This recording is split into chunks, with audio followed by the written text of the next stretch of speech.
अब देखते हैं तीसरा प्रकार हमारा भाववाचक संज्ञा। अब भाववाचक संज्ञा के बारे में हम जानेंगे कि भाववाचक संज्ञा क्या है। इसके नाम से ही ऐसा लगता है कि इसमें केवल भाव के बारे में जानकारी मिलती है या भाव के नामों को ही बताया जाता है ना, भाववाचक संज्ञा। पर ऐसी बात नहीं है। भाववाचक संज्ञा में भावों के अलावा गुणों, दशाओं और अवस्थाओं के नामों का भी पता चलता है या नामों को भी जाना जाता है। तो आइए हम देखते हैं। यहाँ उदाहरण में मैंने आपको गुणों के नाम दिए हैं: ईमानदार, सच्चाई, बेईमान। भावों के नाम: वीरता, पढ़ाई, खटास। अवस्थाओं के नाम: बचपन, जवानी। और दशाओं के नाम: गरीबी, अमीरी। एक बार इसकी परिभाषा पढ़ लेते हैं कि जिन संज्ञा शब्दों से किसी गुण, स्थिति, दशा, भाव या विशेषता के नाम का बोध होता है उन्हें भाववाचक संज्ञा कहते हैं। तो बच्चों, यहाँ आप गुणों के नाम में जैसे कि मैंने आपको दिया है ईमानदार, सच्चाई और बेईमान। अब यहाँ बेईमान, ये सारे गुण, ईमानदारी और बेईमान, ये गुणों के नाम है। ईमानदारी जहाँ अच्छे गुण को बता रही है, वहाँ बेईमान या बेईमानी बुरे गुण हमें बता रही है। अब अवस्थाओं के नाम में बचपन है, जवानी है।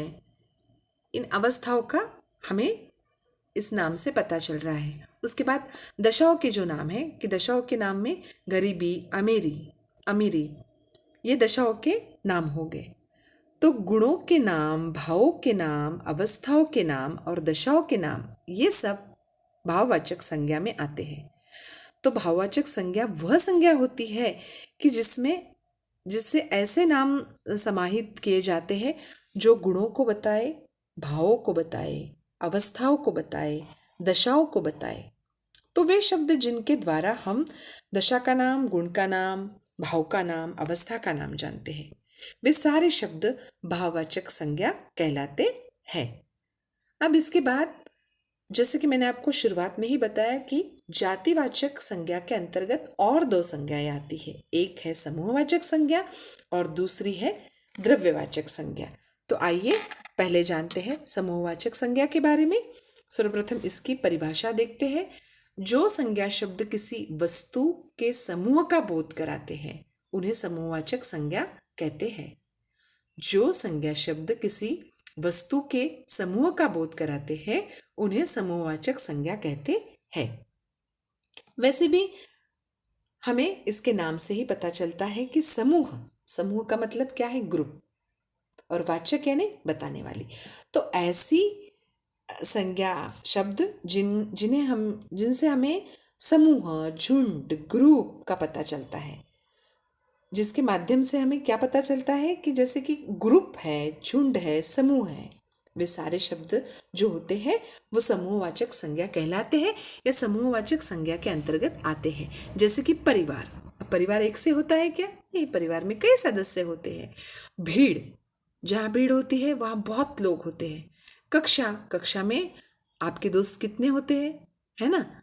यानी एक व्यक्ति न होते हुए बहुत लोग जहाँ हो उसे हम समूह कहते हैं। तो इस तरह परिवार, भीड़, कक्षा, झुंड आदि ये सारे शब्द जो होते हैं वो समूहवाचक संज्ञा के उदाहरण है। उसके बाद जो है वो है द्रव्यवाचक संज्ञा।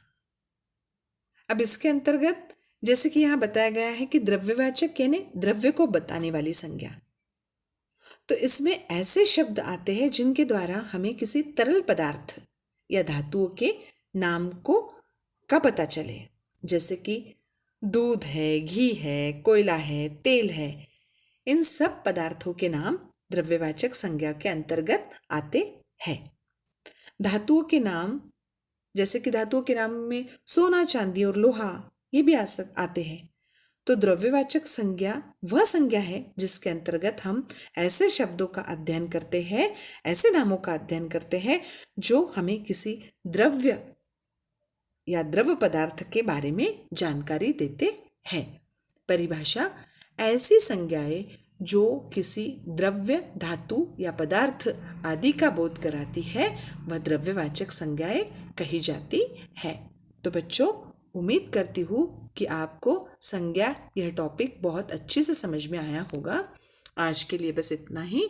मिलते हैं अगली कक्षा में। धन्यवाद।